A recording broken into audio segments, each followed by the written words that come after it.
귀한 찬양 감사를 드립니다. 네, 할렐루야. 반갑습니다. 일주일 동안 모두 평안하신 줄 믿습니다.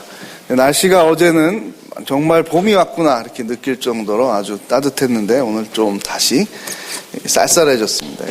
3월의 날씨를 좀 심술추위라고 말합니다. 그래서 꽃샘추위라고 말하는데 일교차가 심하죠. 그렇지만 봄이 오는 거를 막을 수는 없습니다. 3월이 아무리 추워도 점점 더 추워지지는 않을 것이고 따뜻해질 것입니다. 새순이 돋으면 자연도 좀 보시고 산책도 좀 하시고 운동도 좀 하시고 그렇게 좀 하나님 지으신 창조 세계를 많이 만끽을 하면 좋겠습니다. 성경을 우리가 읽으면서 이 사순절을 보내고 있는데 우리 인간의 완악함과 미련함을 묵상하는 가운데 예수 그리스도의 십자가를 더 의미 있게 보게 됩니다. 인간의 역사의 실패가 성경의 주제라고 해도 과언이 아닙니다. 사람들이 모두 다 성공하고 하나님의 뜻대로 다 잘 살았다면 성자 하나님의 성육신 사건은 없었을 것입니다. 대속의 십자가의 죽음도 없었겠죠. 바울을 통하여 하나님은 이렇게 말씀하십니다. 의인이 한 사람도 없다라고 말하죠. 상대적으로 의인은 있습니다. 어떤 사람이 악한데 그 사람보다 이 사람은 매우 착하다라는 것은 있지만 하나님 앞에 절대적인 기준으로 봤을 때 착하다라는 사람은 없다는 것이죠. 이스라엘의 역사는 실패의 역사입니다. 멸망의 역사입니다.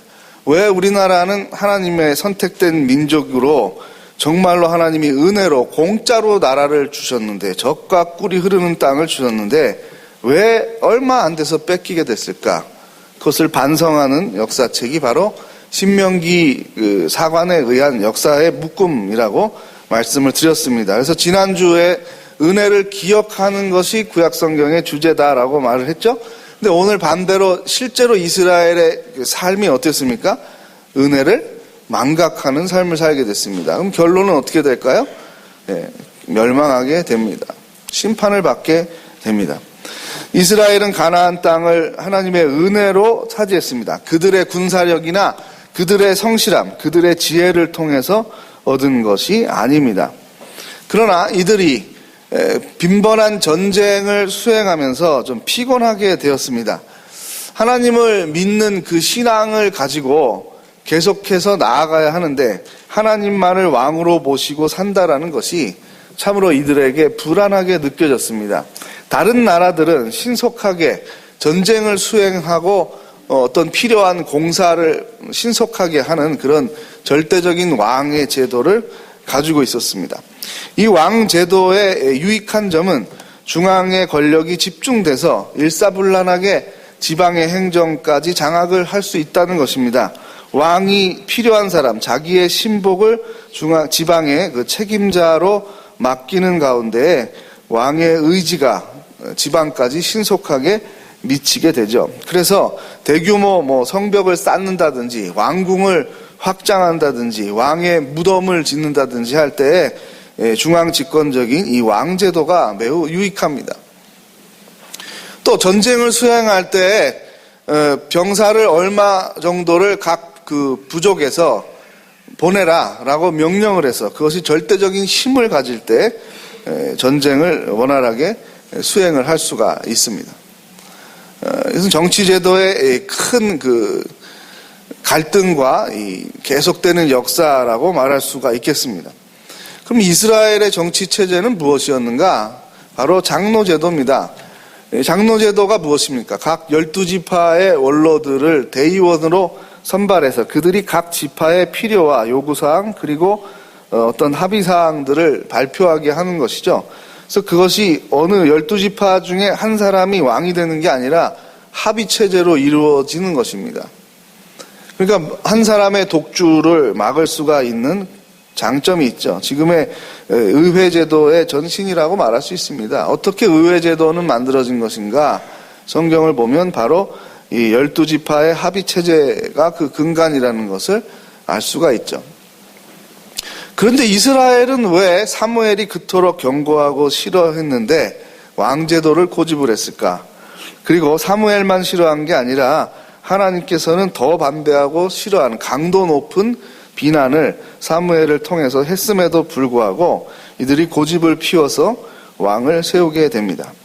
그런데 이스라엘의 통일 왕국, 12지파 전체를 통일한 왕은 불행히도 불과 딱 3왕밖에 없습니다. 누구죠? 사울, 다윗, 솔로몬. 이 3대밖에 없습니다. 하나님께서 이 왕제도를 기뻐하지 않았습니다. 그 근거가 되는 것이요, 사무엘상 8장인데요. 사무엘상 8장을 동그라미 치시고 다 못 읽습니다. 여러분들 숙제죠. 일주일 동안 전체는 못 읽어도 이 주보에 명시된 핵심 장들은 꼭 읽으시고, 또 주중의 삶이 너무 분주해서 까먹는다라는 분들은 주일날 시간 충분히 있지 않습니까? 저녁 식사하고 주무시기 전까지 말씀을 좀 찬찬히 곱씹어보고 주보에 메모한 내용도 다시 여러분 성경 노트에다가 한번 다시 써보고 그런 열심들을 좀 내주시면 좋겠습니다. 자, 사무엘상 8장 6절에서 8절을 보는데요. 418면입니다.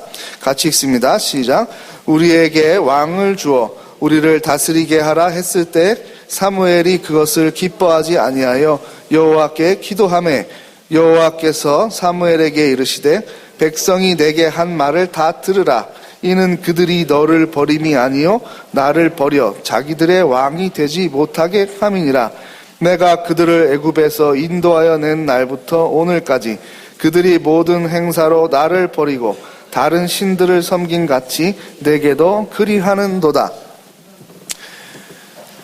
자, 그들 말대로 그냥 해라, 들어줘라. 이 말이 기분이 좋아서 그렇게 하시는 말씀이 아니라 저들이 사무엘 너를 지금 대적하려고 그러는 것이 아니고, 너도 기분 나쁘지만 너보다 기분 나쁜 건 지금 나다.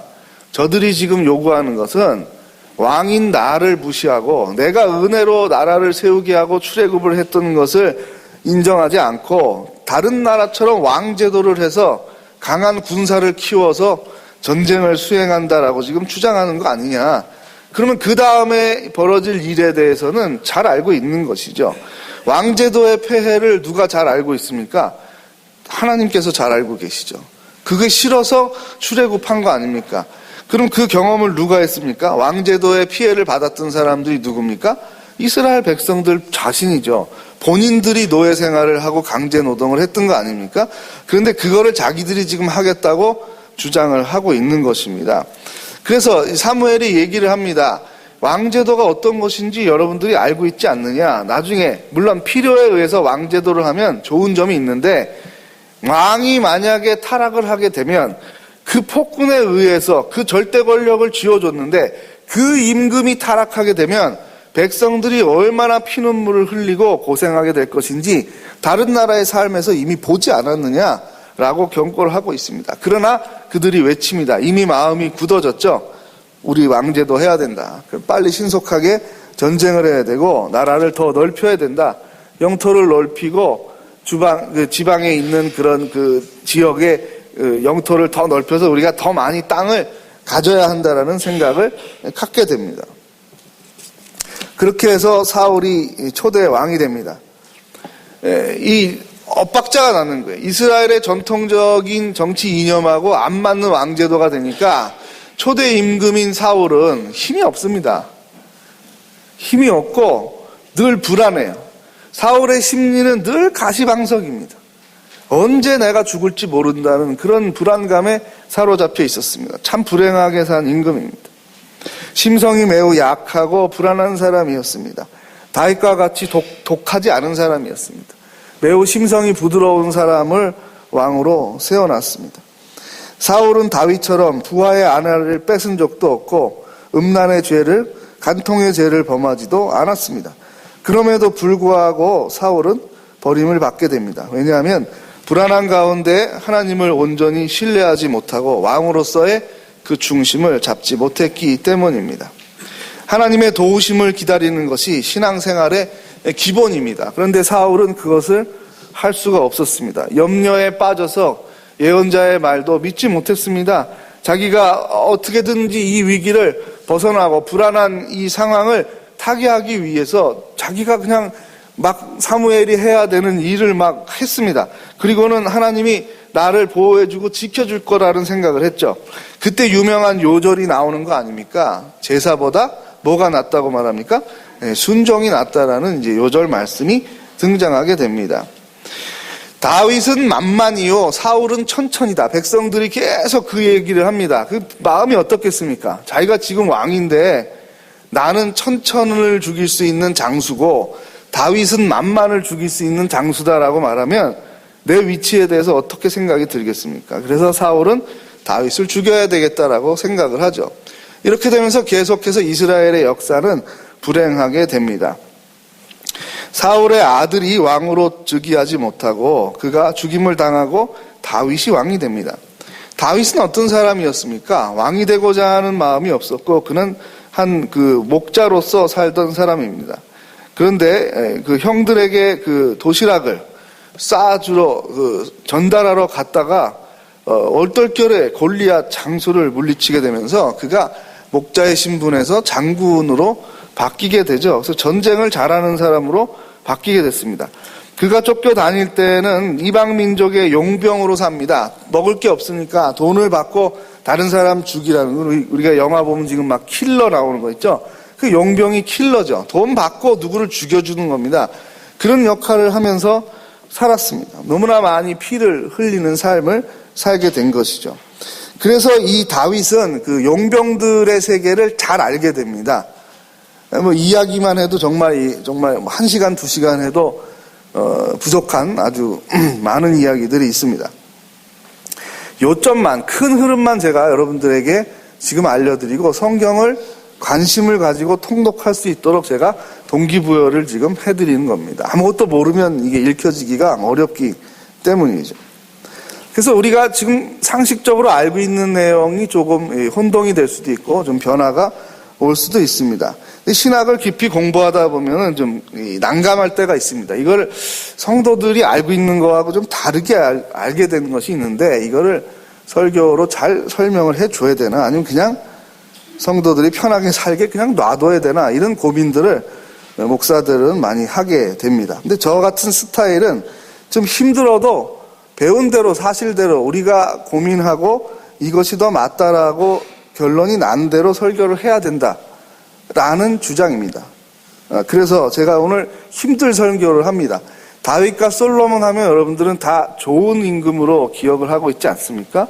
특히 솔로몬 그러면 지혜의 왕으로서 우리가 어린이들을 축복 기도해 줄 때 성경학교 가서 기도해 줄 때 이 어린이들이 자라서 다 솔로몬과 같이 되게 해주시고 얼마나 많이 그 기도를 제가 받았는지 모르겠습니다. 그러나 성경을 읽어보면 솔로몬은 결코 좋은 사람이 아닙니다. 지혜로운 사람이 아닙니다. 결혼을 무려 1000번을 한 사람입니다. 우리 아이들이 그렇게 되면 안 되겠죠. 물론 그가 청년 시기에 매우 머리가 좋은 사람이었습니다. 그래서 판단을 잘했습니다. 심판을 잘했습니다. 그가 좋은 왕이 될 수 있는 성품과 실력은 가지고 있었습니다. 그러나 그의 지지 기반은 이스라엘에게 없었습니다. 이방 세력과 결탁한 세력이었기 때문에 그는 결국은 그렇게 이방 여인들과 정략 결혼을 할 수밖에 없었습니다. 그 배경이 되는 그 씨앗을 만들어준 게 그럼 누구냐? 솔로몬이 그렇게 살 수밖에 없도록 해준 사람이 누구냐? 바로 아버지죠. 아버지가 누굽니까? 다윗입니다. 다윗이 쫓겨다닐 때 왕이 되지 않았을 때 얼마나 겸손하게 하나님을 경외하며 주옥 같은 시편들을 써내려갑니까? 그러나 그가 왕이 되고 자기의 부하들은 나가서 목숨을 걸고 싸움을 하고 있을 때 자기는 뭐 했습니까?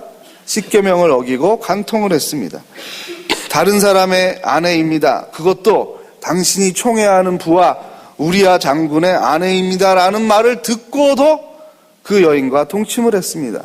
한 번 한 게 아니죠. 성경은 상당 기간이 한 절, 두 절 안에 녹아져 있습니다. 그렇게 시간을 보내니까 임신을 했습니다. 가슴이 덜컥한 겁니다. 이것이 알려지게 되면 망신살이 뻗쳤다. 그 정도가 아니라 내가 왕에서 쫓겨날지도 모르고 그리고 우리아를 볼 면목이 없는 거죠. 근데 우리아는 누굽니까? 용병입니다. 이스라엘 사람이 아닙니다. 앞에 뭐라고 되어 있습니까? 예, 헷 사람이라고 되어 있습니다. 이 헷은 세계사 책에도 나오는데 이 히타이트입니다. 히타이트 민족이 무엇인가 하면 그 해양, 그 해적으로 살던 민족이고 굉장히 그 칼싸움을 잘하는 민족입니다. 먼저 철기 문화, 다른 데가 청동으로 가지고 있는 무기를 쓰고 있을 때 이들은 철제 무기를 개발해서 사용했습니다. 철과 청동이 싸우면 철이 이기죠. 그래서 굉장히 근데 인구가 매우 적었습니다. 그래서 이 사람들은 주로 그 중요한 전쟁판에 팔려가는 사람들이었습니다. 둘이 내란이 일어나서 A와 B 세력이 싸울 때 B가 황금 10,000냥을 주겠다. 만약에 A가 100,000냥을 주겠다. 그러면 A로 가는 겁니다.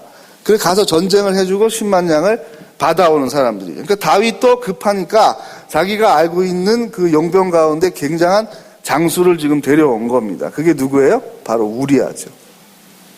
그런데 우리아가 계속 전쟁터에 있습니다. 그럼 그의 아내가 임신을 할 수 있습니까? 없습니까? 없죠. 그럼 어떡합니까? 임신이 됐으니까 우리아를 불러와라. 그렇게 얘기합니다. 불러와서 너에게 특별 휴가를 줄 테니까 집에 가라. 이게 무슨 소리입니까? 집에 가서 밧세바와 자라는 거죠. 그래야 다시 임신이 된 걸 알아도 의심이 안 되겠죠. 이렇게 머리를 써서 다윗이 자신의 간통을 막으려고 합니다. 만약에 우리아가 다윗의 그 명령을 그냥 들었으면 안 죽었겠죠. 그 이스라엘의 역사는 달라졌을 것입니다. 그러나 이 우리아는 매우 충직스러운 부하였습니다. 대부하들이 지금 목숨을 걸고 싸우고 있는데 왜 이러시는 겁니까? 빨리 돌아가야 합니다. 저는 전쟁터에서 내 부하가 죽고 있는데 내가 지금 내 아내와 같이 여기서 평안하게 살고 동침을 한다는 것은 제 신조로는 안 맞습니다라고 하고 감사합니다라고 얘기하고 돌아갑니다. 그러니까 다윗이 어떻게 됩니까? 더 당황을 하게 되는 거죠. 정말 이게 환장할 노릇이네가 되는 거죠. 그래서 다윗이 어떻게 합니까? 사람은 점점 더 악해집니다. 작은 악이 더 커지는 거죠. 그걸 숨기기 위해서. 그럼 우리아를 죽여야 되겠다라고 생각을 합니다. 이렇게 충직한 부하를 죽이게 됩니다. 성경은 기록합니다. 그 다윗의 행위가 여호와 보시기에 매우 악했다라고 표현을 하고 있습니다. 그리고 나서 밧세바가 어떻게 됩니까? 쫓겨납니까? 아니죠. 끝까지 삽니다. 끝까지 왕궁에서 삽니다. 아주 쉽게 설명을 드리면 우리 그 사극으로 제일 히트 쳤던 드라마의 원조가 이게 용의 눈물이거든요. 용의 눈물 보셨습니까? 우리는 성경만 읽는 교우들이라 용의 눈물을 못 보셨나요? 그게 그 이성계로부터 그 이방원, 태종까지 이르는 그 과정을 엮은 그 사극인데요. 그걸 보면요, 참, 피를 나눈 형제 자매인데 결국은 왕이 되기 위해서 어떡합니까? 다 죽입니다, 다 죽이니까 이성계가 나중에 너무 화가 나가지고 태종의 왕권을 인정을 안 해줍니다. 그래서 함흥에 가서 이 부왕으로서 한양에서 궁궐을 지어드릴 테니까 한양으로 오십시오라고 얘기를 하는데 태조 이성계가 너무 화가 나니까 나는 너 같은 살인마의 왕을 인정할 수 없다라고 얘기를 합니다. 그래서 우리가 어떤 사람이 뭐 물건 사러 갔다가 안 오면 김집사 함흥차사 갔나 막 이러죠. 그 말의 의미를 이제 알고 쓰시는 겁니까? 이 함흥차사가 원래 이 이성계 임금 부왕을 데리고 오라고 함흥에 차사를 보내는 겁니다. 그 이성계가 어떻게 했습니까? 아들이 미워 죽겠는데 자꾸 가자고 하니까 화살을 쏘아서 차사로 온 신하를 죽여버렸습니다. 그래서 함흥차사가 안 돌아오는 거죠. 죽었으니까요. 그래서 한양에서는 말이 아무개가 없어지면 함흥차사 같나? 이 말이 나오게 됐던 거죠.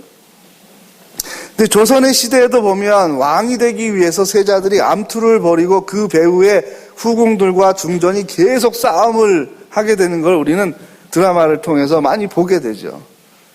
이게 왕제도의 가장 큰 문제 중에 하나입니다. 그런데 이스라엘 역사도 마찬가지입니다. 용의 눈물의 오리지널이 바로 솔로몬이 등극하는 것이죠. 다윗의 정실 부인 왕비가 있었습니다. 그러니까 중전마마가 있는 거죠. 그의 첫째 아들이 세자가 되는 거 아닙니까? 거기 결격 사유가 생기면 그 다음 차남에게 되는 것이고요.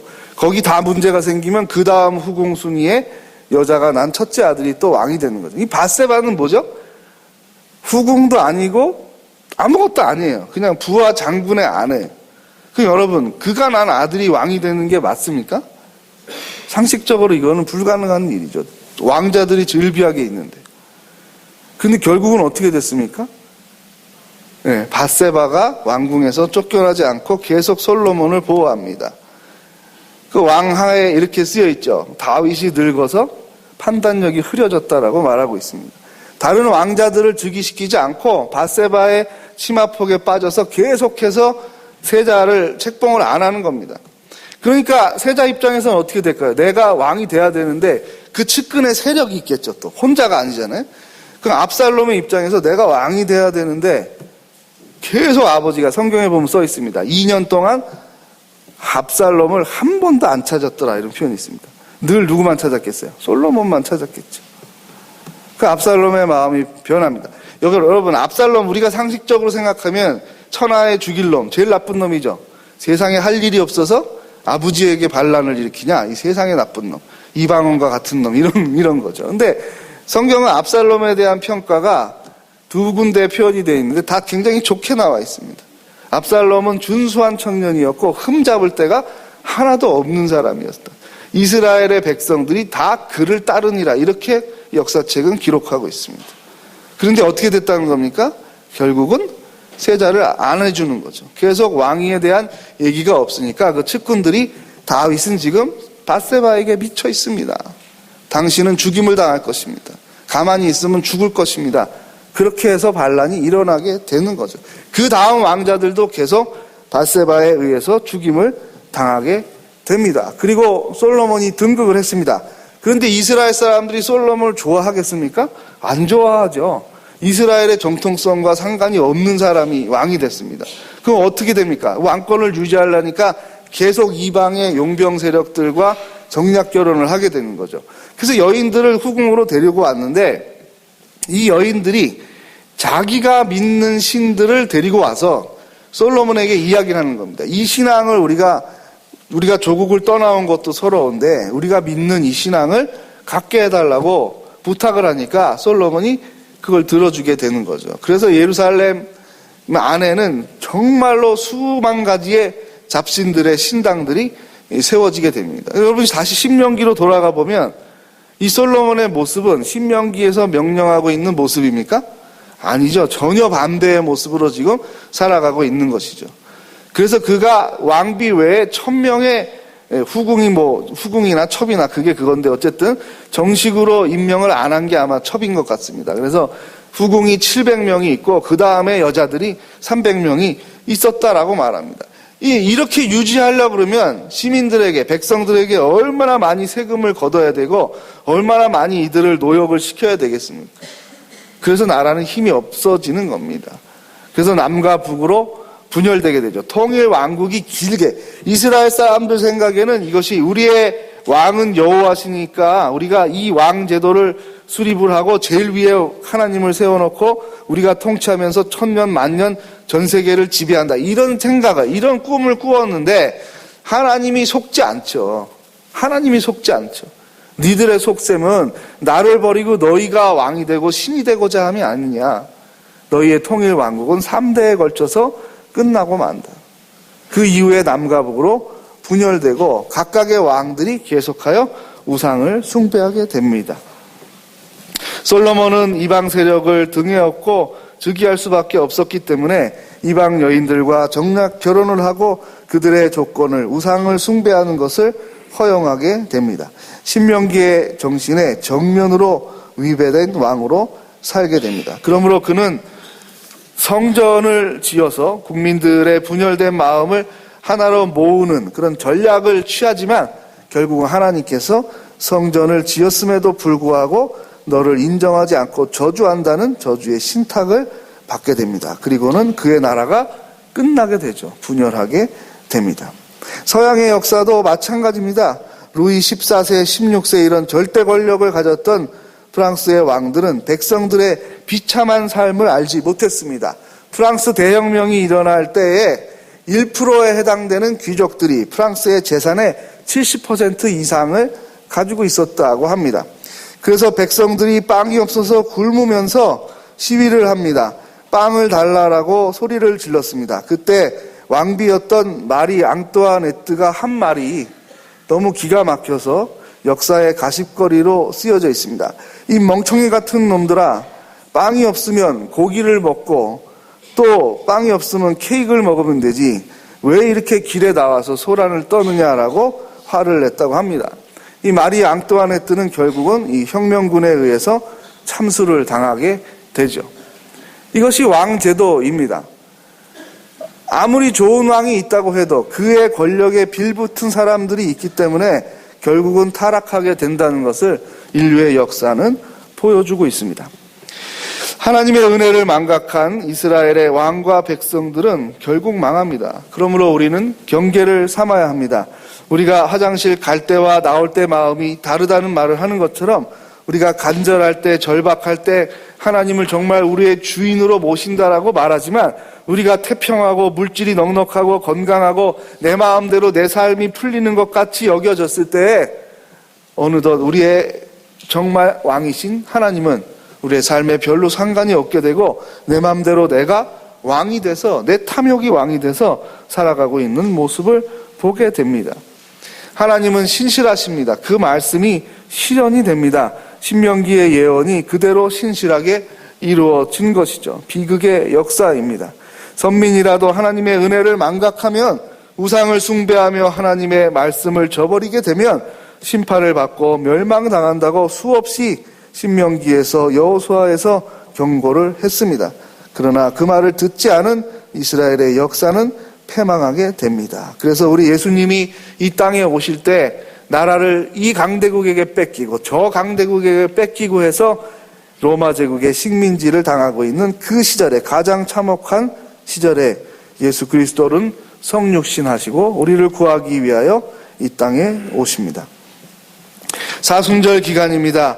십자가의 묵상이 해마다 돌아오는 그 형식주의, 아무 감동이 없는 하나의 절기로 느껴지지 않기 위해서는 묵상을 해야 됩니다. 무엇을 묵상해야 되겠습니까? 내가 얼마나 미련하고 내가 얼마나 악한 사람인가를 묵상해야 합니다. 우리 인류의 역사가 얼마나 악하고 미련한가를 묵상해야 됩니다. 그 반면에 하나님의 긍휼이 풍성하신 것을 묵상해야 됩니다. 이러한 우리를 끝까지 하나님의 자녀로 삼기 위하여 십자가의 그 비참함과 조롱을 감수하신 그리스도의 삶을 묵상해야 됩니다. 그렇게 말씀을 묵상하는 사순절 기간이 되기를 바랍니다. 이제 말씀을 맺겠습니다. 하나님께서는 우리가 인간의 악함과 교만을 경계하기를 원하십니다. 아멘. 하나님께서는 우리가 교만을 경계하며 겸손하게 하나님만을 우리 삶의 왕으로 섬기길 명령하고 계십니다. 아멘. 하나님께서는 우리가 그리스도의 십자가를 묵상하며 연약한 이웃을 섬기며 살기를 바라고 계십니다. 아멘. 찬송 311장 하시면서 결단의 찬송 드리겠습니다.